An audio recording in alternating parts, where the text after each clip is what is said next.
tout le monde. J'espère que vous allez bien.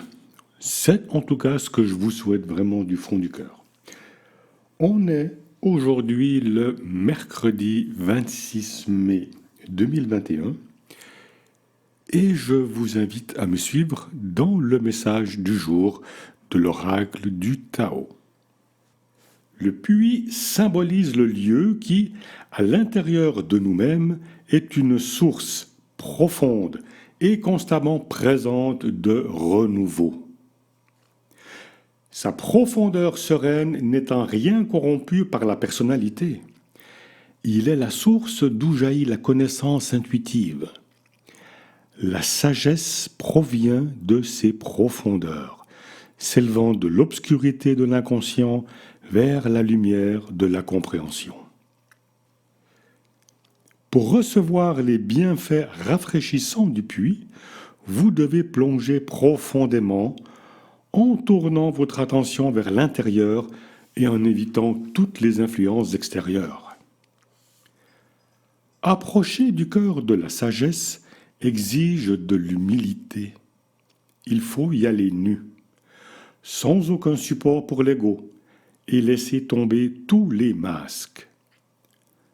N'étant ainsi plus encombré par le poids des peurs ou des doutes, on peut alors entamer la descente. Ce que vous retirerez du puits dépend essentiellement de votre manière de l'approcher. S'il vous refuse ces richesses, c'est à cause de votre attitude. Vous ne pouvez profiter de son éternelle sagesse qu'en étant réellement sincère et réceptif. L'aborder avec désinvolture ou sans conviction revient à essayer de puiser de l'eau avec un seau percé ou fondu. Vous pouvez bien recueillir quelques gouttes, mais cela n'étanchera jamais votre soif. Le puits est la vérité.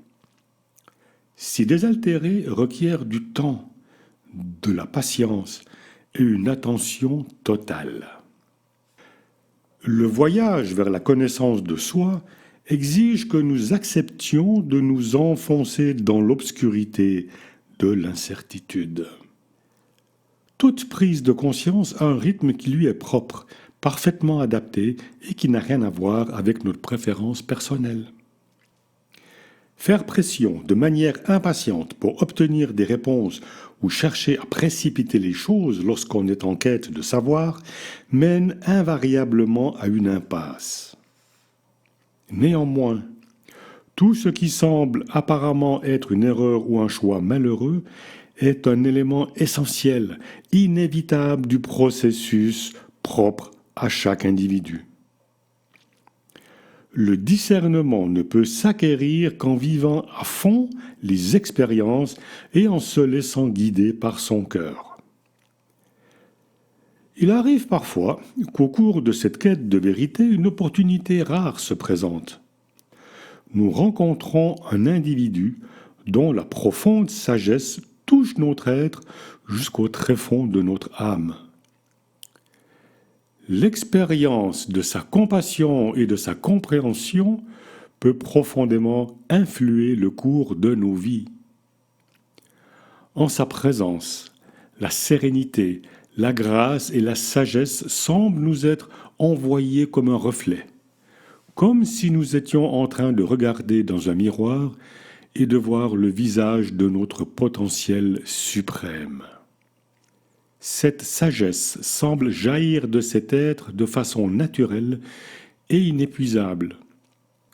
Quelle que soit la quantité que chacun y puise, cette source de grâce semble ne jamais vouloir se tarir. Cette rencontre doit toutefois avoir pour but de nous ramener au cœur de notre propre conscience, car les dernières étapes vers la connaissance de la vérité ne peuvent être franchies que seuls.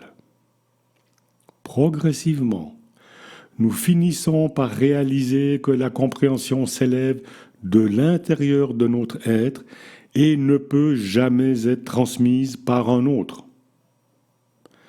C'est une bénédiction que nous sommes guidés avec amour par un maître spirituel ou un ami avisé, mais ceux-ci ne peuvent jamais parcourir le chemin à notre place. C'est un petit peu comme apprendre à faire de la bicyclette sans les petites roues latérales. Au début, l'équilibre est plutôt précaire, mais petit à petit, on s'habitue et on ne revient plus jamais en arrière.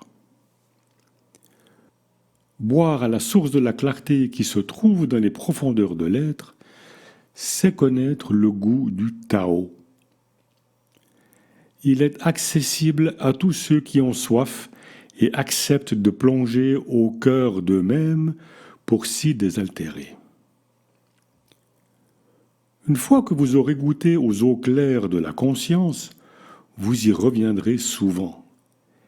Elle est la source qui désaltère et rafraîchit, celle qui coule éternellement comme une fontaine limpide tout au long de l'existence. Voilà les amis, c'en est tout pour le message du jour. Je vous souhaite vraiment une très belle journée. Revenez à ce message, réécoutez-le encore et encore parce qu'il fait écho au tirage des énergies de juin que je vous invite aussi à aller voir dans la foulée. Eh bien moi, en attendant, mes amis, je vous embrasse et je vous dis à bientôt pour une prochaine vidéo. Bye bye.